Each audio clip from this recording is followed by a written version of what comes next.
Welcome to the Bros Talking Soccer podcast. My name is Dave Knittel, the oldest Knittel brother. It's just going to be Bro Talking Soccer today because Christian's at a wedding.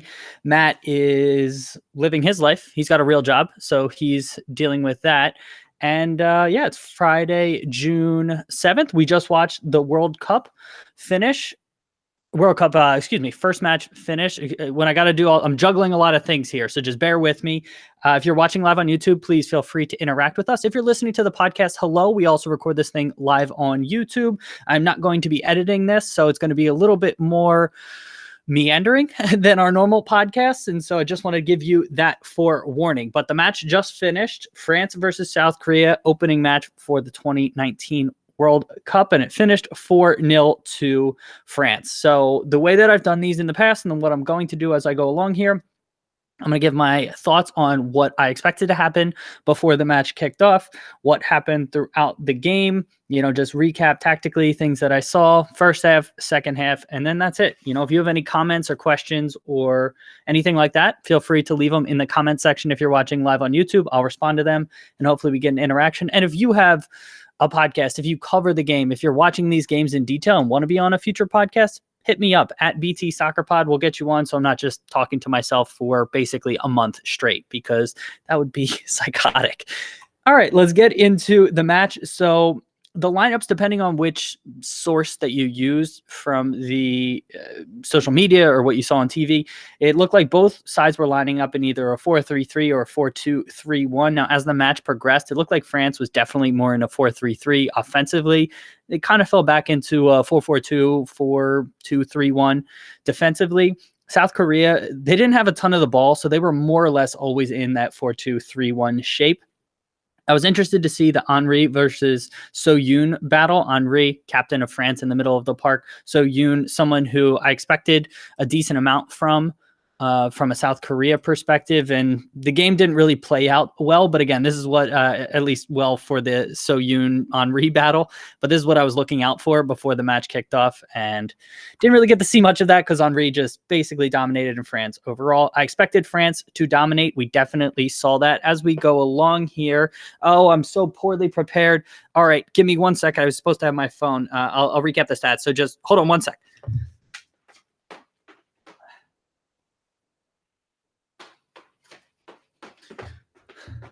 All right, that was terrible, but I'm back. I don't think anybody's watching live on YouTube, so I can edit that out of the podcast. But as the match progressed, France just absolutely dominated the ball. They had 66% possession, and again, I was expecting them to dominate, maybe not quite that much, but again, they absolutely destroyed. I thought South Korea's defense was somewhat dominant in their qualifying cycle, and this was going to be a first kind of real test for them. And I was interested to see how all of that played out, and I think we saw that not great is the answer to that one. All right. So also right before the match kicked off, Min Jung Kim, the South Korea goalkeeper, I want to say that they referenced that she had something like less than 5 caps. So that obviously set off alarm bells for me. Keeper making their debut or less than 5 caps at a World Cup, not going to inspire confidence. And throughout the match, I thought that she looked very shaky. So that was tough for her. I know that they cited that the 2 keepers ahead of her on the depth chart were injured, and that obviously played a role in that. France, so then the match kicks off and South Korea is sitting back. They're basically having their line of confrontation at midfield, really sitting kind of deep, letting France possess in the back, and they're hopefully clogging up lanes defensively. They didn't really do a great job of that, but that was kind of their strategy, not press or anything like that. France, meanwhile, they were setting their line higher on the few chances where South Korea actually did kind of possess the ball a little bit. They were pressing up probably 3/4 of the field, if not more, and setting their line of confrontation there. South Korea looked very panicky, both defensively and offensively in their own third. So they didn't have a ton of chances in France's half, but even when they turned France over and they had the ball in their own defensive third, they couldn't play out of pressure. They looked shaky. They had really kind of wacky clearances. They weren't tracking runners. They were really struggling to make a tackle early on. And, I think that really showed through. France, they were absolutely dominant. What they were doing with their center backs in possession, at least early. So the first 5 minutes, they had a couple of these where both Reynard and the Mbak Bati both hit those long diagonals out to the France wingers, and that looked to be on. And they were also passing through the middle of the park. But both center backs were hitting long diagonals to Sommer out wide on the left, and that created a couple dangerous chances for France in the first few minutes. And then, not too long before France gets their first goal, 9th minute, France, it started with a great press by Henri, and she did this on a number of occasions throughout the match where she pressed the player, and, France did a good job, her teammates, of taking away passing options, and Henri turned the player over and took possession away. And so that was really interesting for her. And so she did that, played it into Diani. They combined 1-2. Then Henri drives to the end line, does a cutback on the ground, and Sommer is there to finish off the crossbar. If she didn't hit it, Diani was right there as well. Emphatic finish. France deserved lead, up 1-0 at that point. Reynard was winning everything in the first half. I thought Cascarino looked really dangerous throughout the first half. Both wingers, Sommer and Cascarino, were really dangerous, but Cascarino in particular in 1v1 situations, or even 1v2 or 1v3, she was not afraid to take on players. She was getting past defenders and just looked dangerous overall. Additionally, she had a couple of long balls hit to her where she took a really nice first touch out of the air and set herself up very well to then take on the defender. So I was really impressed with her, where, a lot of these players, because I don't follow the women's game, this is the first time I'm seeing a lot of them. And so she was really impressive in the 1v1 situation. She faded specifically in the second half, but we'll get to that later. 16th minute, that was the first period of any sort of possession that I saw from South Korea. It resulted in kind of a half chance where the ball was played over the defensive line and ultimately cleared out by Mbak Bati. But that was, again, the first time. So that's 15 or 16 minutes into the game before South Korea even had any sort of string of a handful of passes together. And that was how dominant France was early on and then throughout the first half. Moving on, again, Henri was just so good throughout the entire half on the ball. She was just pressing and doing a really good job. The other thing she does like these little things where she'll block off a player off the ball, and it should be obstruction, but they referees never call it. But it's little things where good seasoned pros do that to create space for your teammates. And I saw her do that on a number of occasions, and that's just smart play. The other thing that she does is she never, or I don't want to say never, but what I was so impressed with as a center midfielder, a lot of times you can fall into the trap of playing sideways, playing backwards to kind of maintain possession. On only a handful of occasions did she do that. More often than not, she was playing a forward pass, driving at the defense, and just causing chaos for South Korea. And I was really impressed by her. She wasn't just, playing the kind of traditional defensive center midfielder where your job is to just recycle possession and keep hold of the ball. She was making an impact from the defensive standpoint. And so that was really good from her. 27th minute, France gets their second goal, or so we think. It was a short corner, and then it was played to the corner of the box. So there was a short corner, and then I can't remember who played it into Sommer, but Sommer then floats it to back post. Reynard then heads it back across goal, and lovely volley by Mbak Bati. She was offside. This ultimately went to VAR, and she ended up being offside by just maybe a foot. And this is one of those where, all right, by the letter of the law, yes, she was offside, but in the speed of play, if it's not called on the pitch, I struggle with this one, because I guess technically she was offside. It's one that I find it tough to swallow, because I really think that the goal, I don't know, it deserved to stand, if that makes sense. If the referee called it offside on the play, I can understand it being that way. She didn't call it. The lineswoman, I guess is the right way to say it. The lineswoman didn't call it.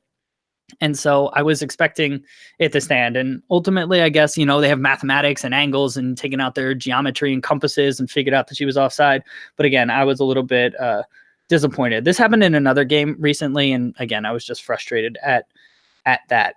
But South Korea, they didn't do a good job on defending corners throughout. And, I'll talk about that at halftime, because we have a couple other references from corners to talk about in a minute here. France, they kept what they did offensively was really interesting. And so they kept their fullbacks and wingers wide. And so we see it again. I'm going to compare it to the men's side of the game, because this is kind of more what I know. like Man City, what they do is they keep their fullbacks and their wingers incredibly wide in possession, specifically when the ball was with the center backs for France. And what it does is gives you so much space to operate and possess the ball in. And so what France was doing is they were pulling their fullbacks and wingers very wide when their center backs and maybe their outside back had possession.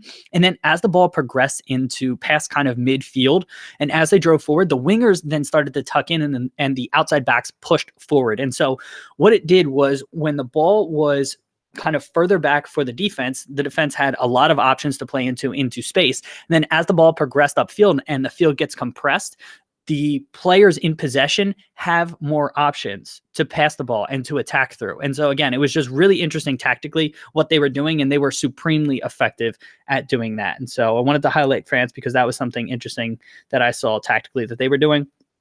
South Korea didn't learn their lesson on the VAR overturn call because in the instance in the 27th minute where the goal was called back, South Korea only had 2 players out there to defend 3 France attackers, and again, France was easily swinging the ball in. This happened again shortly after that, where France almost got another goal because South Korea didn't send enough defenders out there. And so I thought that they should have learned from that mistake, and they ultimately didn't. I thought Madri was really effective in both halves, but particularly in the first half, she was just driving at the South Korea defense from left back. She was, Tourette on the other side was doing the same, but Madri just had really nice touches, really good combination play with Lesemer. My French pronunciation is going to be terrible, so I apologize up front. And then the 35th minute comes, and that's where France gets their second goal. It's just Tiny. Oh, I'm going to be terrible with pronunciation, but she floats the ball up, and Renard just finishes. I mean, it's a pretty standard goal where Renard is just bigger, stronger than the South Korean defender, and she just wins it. I thought that this is a huge bugaboo for me, and South Korea ultimately paid the price on the third goal as well. I can't stand when teams don't have players on the post. It doesn't make any sense to me on corners why you wouldn't put a person on the post, because it's not even certain that the defender would have cleared it off the line, but both of Renard's goals come off of a header and the ball goes somewhat near the post. It's the far post, I think, in this instance, and then the second goal is the near post, or I might have those reversed. But either way, if you have a defender on the line, you at least give yourself a chance. And Renard is so dominant in the air for South Korea to take a defender off of anywhere else on the pitch. And I don't even know what they were trying to do. They didn't really double Renard. And so from my perspective, just having a woman on either post just gives you an additional chance to clear it off the line, because in all likelihood, you're not going to win that first ball. And Renard just really just punished them for that. I do want to say this wasn't really called out on the broadcast, and I don't know how much South Korea can really feel aggrieved, but I think they can feel slightly aggrieved. Right before this corner happened, the ball clearly comes off of a France player's hip, and then it goes out for a throw-in, and then pretty much France immediately counters, or it doesn't counter, but they have possession in the attacking third. They drive, they ultimately win a corner, and that the goal results directly from that. I think South Korea has a slight gripe about that, so I did just want to call that out in there. But again, on the run of play, France deserved to be leading, but on this goal in particular, I don't think that France should have even had the corner in that instance, because South Korea theoretically should have had the ball. But South Korea needs to do a better job on marking. I thought in the first half, South Korea's fullbacks did not have a great performance. Let me get their names. Selji Jang was the left back, and Hairi Kim was the right back. Thought that they played much better in the second half, but in the first half they were getting exposed, and France was just dominating through the flanks. 45th minute +2, so I think it was the 47th minute, but first half stoppage time. South Korea gives up yet another goal to Renard on a corner kick. I mean, it's pretty much just the mirror image of the first goal, but this time Madri hits it, and it's coming from the other side. Again, no person on the post, and easy goal. France deserved it, 3-0 lead. South Korea did not have a touch in France's box in the first half, and I want to say they didn't get the first touch in France's box until like the 65th minute or so in the second. France was just that dominant. I do want to say, just in almost every facet of the game, France was just better. I mean, to a certain extent, you can understand the issues that South Korea had. France was just stronger, faster, bigger. They were technically superior. I think they were tactically superior, and they just did a better job of positioning and spacing, both offensively and defensively. We already touched on the way France attacked earlier, but defensively, they were swarming. They didn't give South Korea really any options, and for that reason, I can understand how or why South Korea really struggled. It really was apparent, specifically when there was possession in midfield for both teams. South Korea was very quickly and easily dispossessed on a number of occasions, whereas France was able to kind of pass through. Again, they took good touches. They knew where their teammates were. They could pass the ball very quickly. And again, that was very apparent. So second half starts. South Korea, they were just what I noticed throughout the half, and finally this kind of changed around the 80th minute when France really started to take their foot off the gas. But throughout the match, South Korea really struggled to switch the point of attack in possession. And it's not even point of attack. It's even when the ball was in their defensive half, they really struggled with cycling the ball through to a center back over to the other side of the pitch or through their center midfielder. It was almost like they weren't comfortable at all turning when they didn't know what was behind them. And so they were consistently playing back in. So if the ball was on the right side of the pitch, the ball might come into a center midfielder or might go to the right back. And instead of hitting that long diagonal, which we saw from Mbakbati and Renard on a number of occasions, but even other players on France were doing it, or they were cycling it through the midfield, and Henry was hitting it out wide, or one of the other center midfielders.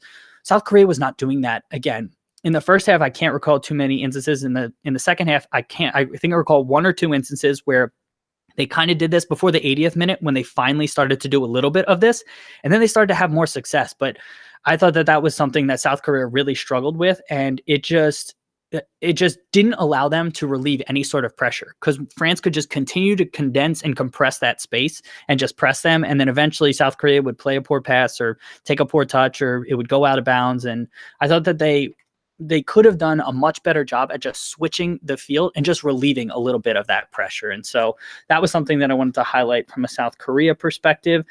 63rd minute. This is when they do switch the point of attack. The ball comes, I think, from the left back over the top, and it's either misjudged or it goes over.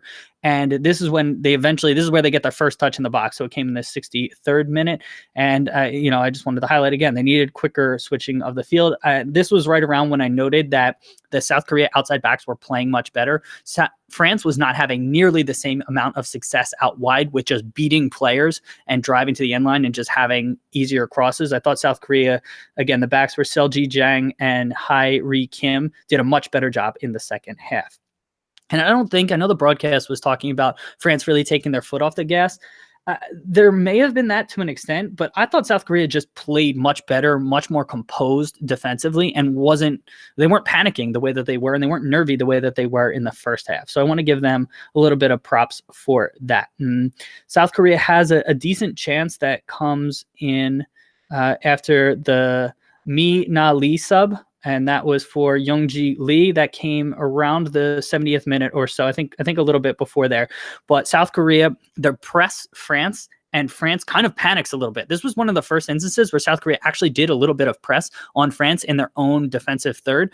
And the France player, who I didn't note, unfortunately, but she plays just a terrible ball. She wasn't expecting it, and she turns it over, and it's a 3-on-2 situation for South Korea. And the player who came on was Kang. I think she came on a little bit earlier, but she just hits a shot over. But that was South Korea's first real chance, and it came from a little bit of press, and South Korea not just sitting back and absorbing the pressure. I know that they likely are concerned about goal difference, and they didn't want to get, absolutely throttled. 4-0 is pretty rough, but I get that they didn't want to press, but I would have liked to see a little bit more, because France did look vulnerable on a couple occasions where balls were hit over the top and they were misplayed, or France came under a little bit of pressure and they committed some just poor turnovers. Oh, Hae-ri Kim, the player who hit that shot in the 70th minute, she came on in the 52nd. Sorry, my notes are a little bit out of order here.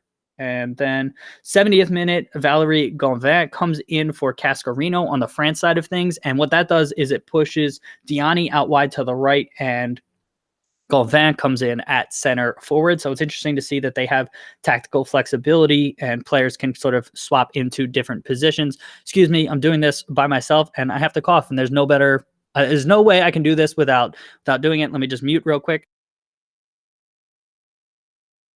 And I'm back. Thank you for bearing with me through that. 74th minute, we have a sub where Paraset comes in for Madry, who I thought had a fantastic game for France.